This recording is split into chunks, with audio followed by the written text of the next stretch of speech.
ఈ రోజున ఈవీఎం అనేది ఎలా అయిపోయిందంటే మీ అందరికీ తెలిసింది ఏంటంటే ఎలక్ట్రానిక్ ఓటింగ్ మిషన్. కానీ ఈ రోజున దాని మీనింగే మార్చేశారు. Every vote manipulate. అది అలా అయిపోయింది. ఎట్లా అంటే దానికి కొన్ని కారణాలు కూడా చెప్తాను నేను, ఇప్పుడు కాదు. ఈవీఎం గవర్నమెంట్ అని నేను అంటానికి కారణం ఏంటంటే 6 months నుంచి మనం బ్యాక్ వెళ్ళి చూడాలి. ఏదైతే డిసెంబర్ నుంచి మన సిఈసి సెంట్రల్ ఎలక్షన్ కమిషన్లో 3 సభ్యులు ఉండాలైతే 2 ఉన్నారు. 1 వెకెట్లు ఉంది. వెకెట్లో ఉంటే మన ఎలక్షన్ వచ్చే టయానికి దాంట్లో ఒకళ్ళు ప్రాపర్ రీజన్ లేకుండా రాజీనామా చేయటం ఒకటి అయిపోయింది. ఇప్పుడు మనకి ఎలక్షన్ రన్ చేయాలంటే 3 కావాలి సభ్యులు. 3 నామినేట్ చేయటానికి మనకు దాంట్లో ఎవరెవరు ఉండాలి? ఒక సుప్రీంకోర్టు జడ్జి ఉండాలి, అపోజిషన్ లీడర్ ఉండాలి, మన ప్రధాని, మన ప్రెసిడెంట్ ఉండాలి. కానీ ఉన్న పలంగా మన మోడీ గారు ఏం చేశారంటే ఇదంతా అంతే, కూటమికి సపోర్ట్ చేయడం కోసం ఇదంతా కూడా. మోడీ గారు ఏం చేశారంటే సుప్రీంకోర్టు జడ్జి అవసరం లేదని చెప్పి హఠాత్తుగా ఒక ఆర్డినెన్స్ తీసుకొచ్చేసి సిఈసిని సెలెక్ట్ చేయడం జరిగింది. అప్పుడు 3 సభ్యులు ప్యానల్లోకి వచ్చిన తర్వాత మనకి స్టేట్లో కూడా ముఖేష్ కుమార్ మీనా గారు ఉన్నారు.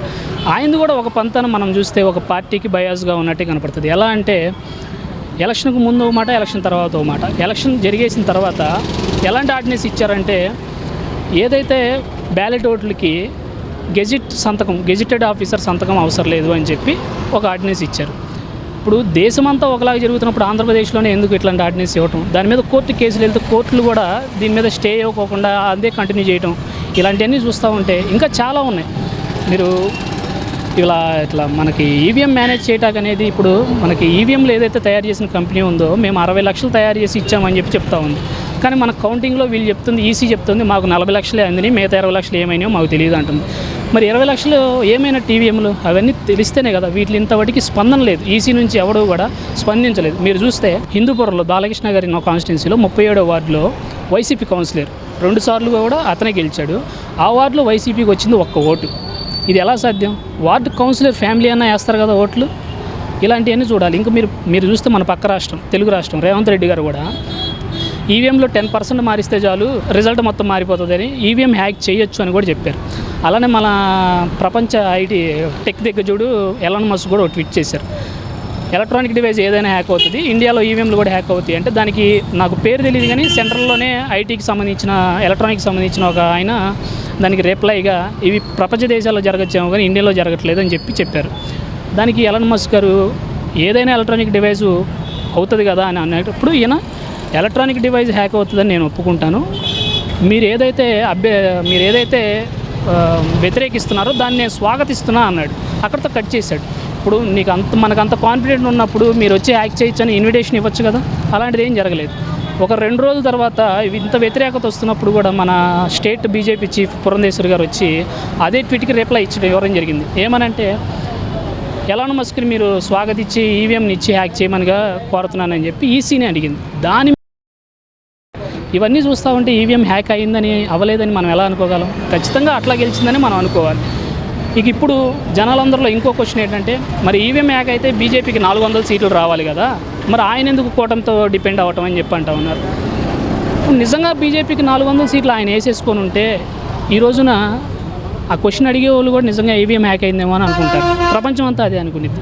అలాంటి క్వశ్చన్ రాకూడదని ఇదంతా ఒక ప్లాన్ ప్రకారం జరిగిందని మనం భావించాలి ఖచ్చితంగా. మీరు ఎందుకు ఈవీఎంతోనే గెలిచారంటున్నారు? చంద్రబాబు నాయుడికి ఎందుకు ఓట్లు వేయలేదని మీరు అనుకుంటున్నారంటే దానికి కూడా నేను చెప్తా ఉన్నా. ఎందుకంటే గతంలో ఇప్పుడు మనం 2014కి వెళ్ళాల్సిన అవసరం కూడా ఉంది. 2014లో టీడీపీ గెలిచినప్పటి నుంచి కూడా అంతా అవినీతి స్కాములతో నిండిపోయి జనమందరూ 2019 వచ్చేపాటికి వాళ్ళందరూ విసిగిపోయి ఉన్నారు. అలాంటి గవర్నమెంట్ నేను తీసుకుంది అనుకుంటాను. ఎందుకంటే కృష్ణా పుష్కరాల్లో 32 మంది పిల్లలకు తల్లులకి పిల్లలు చనిపోయారు. చిన్న పాప తల్లిదండ్రులు ఇద్దరు చచ్చిపోయి అక్కడ రోధిస్తూ ఉంటే కనీసం బాధ్యత వహించకుండా బాధపడకోకుండా కుంభమేళాలో చచ్చిపోవట్లేదా? సమ్మక్క సారమ్మ జాతరలో చచ్చిపోవట్లేదా? వేరే తొక్కిసలాట్లో చచ్చిపోవట్లేదా? ఏపీలో ఒక్కట్లోనే జరుగుతుందా అని చెప్పి మాట్లాడతాం. ఇలా మాట్లాడుతుంది. ఇట్లాంటివన్నీ చూస్తూ ఉంటే ప్రజలు ఆయనకు ఓట్లు వేశారని మీరు ఎలా అనుకుంటా ఉన్నారు? జరిగిన 5 సంవత్సరాలు 2014 నుండి 19 దాకా కూడా పోలవరం కూడా పెద్ద స్కామ్.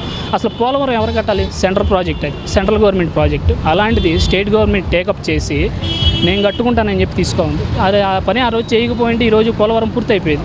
ఆయన ఆ పోలవరాన్ని స్టేట్ గవర్నమెంట్ పూర్తి చేస్తా అని చెప్పి తీసుకొని ఇట్లా నాశనం చేయడం జరిగింది. ఇప్పుడు ఏమవుతుంది? స్టేట్ గవర్నమెంట్ తీసుకున్న తర్వాత సెంట్రల్ గవర్నమెంట్ గ్రాంట్ ఇస్తుంది, దానికి ఇవ్వాల్సిన పని ఇస్తుంది. ఇప్పుడు 1000 కోట్లు ఇచ్చింది అనుకోండి, ఈయన ఏం చేస్తారు? కాంట్రాక్ట్ ఒక 700 కోట్లు ఇచ్చి 300 కోట్లు వేరే పథకాలకు మళ్ళీ ఇస్తారు. కాంట్రాక్ట్కి వెళ్ళింది కూడా 700 కోట్లు పని జరుగుతుందా అంటే జరగదు. బ్యాక్వర్డ్లో వీళ్ళకి ఫండ్స్ వచ్చేస్తాయి. ఇప్పుడు మీరు చూస్తే 2019 వైసీపీ గవర్నమెంట్ వచ్చేపాటికి 3,500 కోట్లు పనిచేయకుండానే ట్రాన్స్టర్ అనే కంపెనీ తీసుకుందని చెప్పి వాదనలు ఉన్నాయి. 3,500 కోట్లు తీసుకొని పని చేయలేదంటే నువ్వు సెంట్రల్ గవర్నమెంట్ 1000 కోట్లు వస్తూ ఉంటే నువ్వు 700 కోట్లు వాళ్ళకి ఇచ్చి మళ్ళీ వాళ్ళ దగ్గర నుంచి కమిషన్ రూపంలో వెనక తీసుకుంటా ఉంటే కాంట్రాక్టర్ ఎంతవరకు అని పని చేస్తూ ఉన్నాడు? చేయలేడు కదా. ఇప్పుడు డయాఫ్రమ్ వాల్ అని కాపర్ డ్రామ్ అని చెప్పి అన్నీ డ్యామేజ్ అయిపోయినాయి అని చెప్తా ఉన్నారు. ఈ ఇంజనీరింగ్ భాష కాకుండా ప్రజలందరికీ అర్థమయ్యేట్టు నేను చెప్తా. ఇప్పుడు ఏవైతే ఒక కాలువ తీసుకుంటే మనం ఇప్పుడు ఏదైతే గోదావరి నది ఉందో ఆ గదే ఉంటే నది మధ్యలో మనం బ్రిడ్జ్ కట్టాలంటే ఆ వచ్చే ఫ్లోటింగ్ని దారి మళ్ళించాలి. ఆ దారి మళ్లించుకోకుండా అలానే వదిలేసి కేవలం 86 కోట్ల రూపాయలు ఖర్చు పెట్టి పోలవరం టూర్ అని పెట్టి జైము జైము చంద్రన్న అనే పాట పాడించుకోవడం కోసం కేవలం అటువంటి డైవర్షన్ అనేది నదికి డైవర్షన్ ఇవ్వకోకుండా కట్టేసి ఇన్ని వేల కోట్లు నాశనం చేయడం జరిగింది. ఇప్పుడు అవన్నీ ఎవరికి కనపడట్లేదు. మీరు చెప్పండి, పోలవరం ఆ రోజే మీరు పాటేనండి జైము జైము చంద్రన్న అని చెప్పి పోలవరం మొత్తం పూర్తయిపోయిందని చెప్పి పాటలో పాడించారు. మరి ఆ రోజే పూర్తయిపోతే ఈ రోజు కూడా ఇంకా పూర్తి అవ్వలేదని మీరే విమర్శించడం ఎంతవరకు కరెక్ట్? చూడాలి కదా, జనం కూడా ఆలోచించండి. ఇది ఎంతవరకు అంటే అది ఎంత కరెక్ట్ కాదు. ఇట్లా ఇన్ని స్కాములు చేసి మాకు 2019లో కూడా జగన్ గారు అలానే గెలిచారా అంటే ఎంతవరకు కరెక్ట్ అనేది మీ విజ్ఞతగా వదిలేస్తా ఉన్నాడు. అట్లాగే ఇప్పుడు 2019 గవర్నమెంట్ వచ్చిన తర్వాత జగన్ బీభత్సంగా ఖర్చులు పెట్టేస్తా ఉన్నాడు, పనికిరాని ఖర్చులన్నీ పెడతా ఉన్నారని చెప్తా ఉన్నాను. నేను దానికే సమాధానం చెప్తాను. 2014లో మీరు గెలిచినప్పుడు ఓట్లకు నోట్ల కేసులో మీరు భయపడి అక్కడ కేసీఆర్ గారికి ప్రధాని మోడీ గారికి కేసు నుంచి ఉపశమనం కల్పించడానికే కదా స్టేట్ వదిలేసి ఆంధ్రప్రదేశ్ అంతా అర్ధాత్రంగా వచ్చారు. 2024 జూన్ 2వ తారీఖు దాకా హైదరాబాద్లో ఉన్న సచివాలయాన్ని హైకోర్టుని మనకు వాడుకోవడానికి హక్కు ఉంది. అలా ఉన్నప్పుడు మీరు అంత అర్ధాత్రంగా వచ్చేసి స్టేట్లో 990 కోట్లు పెట్టి టెంపరీ సచివాలయం దానిలో ఉన్న ప్రత్యేకతలు ఏంటంటే వర్షం నీళ్ళు పడితే లోపలికి వచ్చేస్తాయి. అది మన ప్రత్యేకత. 660 కోట్లు పెట్టి కేసీఆర్ గారు కళ్ళు చెదిరిపోయేలాగా సచివాలయం కట్టారు. మరి మనం 990 కోట్లు పెట్టి ఏం కట్టాం? మీరు చూస్తే అమరావతిలో ఒక 2 ఫ్లోర్లు బిల్డింగ్ కట్టాలంటే 2 ఫ్లోర్ల కిందకి ఫౌండేషన్ వేయాలి. అలాంటి చోట ఇంత ఖర్చు పెట్టి మనం చేయాల్సిన అవసరం కూడా లేదు. ఒక్కటే కదా సచివాలయం కాదు, మనం హైకోర్టుకి 150 కోట్లు పెట్టి టెంపరీ హైకోర్టు మొత్తం టెంపరీ కదా. మీరున్న 5 ఏళ్ళలో కూడా మనం కట్టినవన్నీ టెంపరీయే కదా. ఏది పర్మనెంట్కి కట్టాం?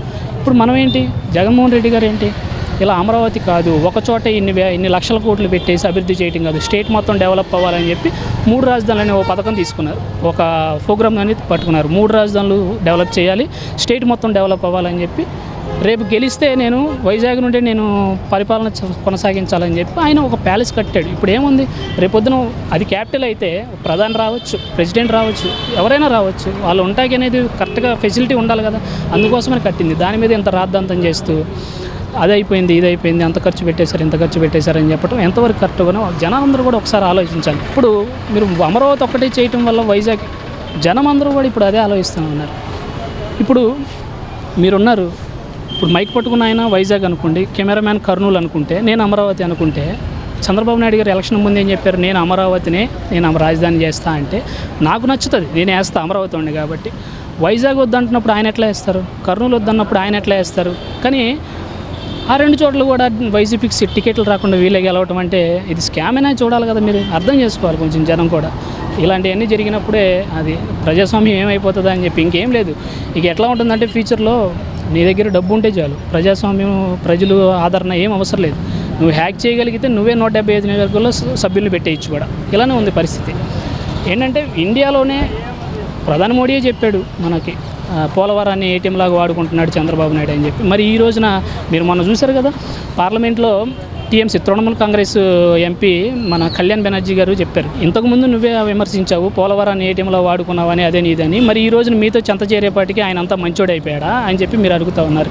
మీరు చూడండి, ప్రధాని మోడీ గారు ఎలక్షన్కు ముందు దేశంలో ఉన్న జనాలందరినీ కూడా షేర్లు కొనండి, వచ్చేది బీజేపీ ప్రభుత్వమే, మీరు అందరూ లాభాల్లోకి వెళ్ళిపోతారు, కొనండి అని ఓదరగొట్టారు.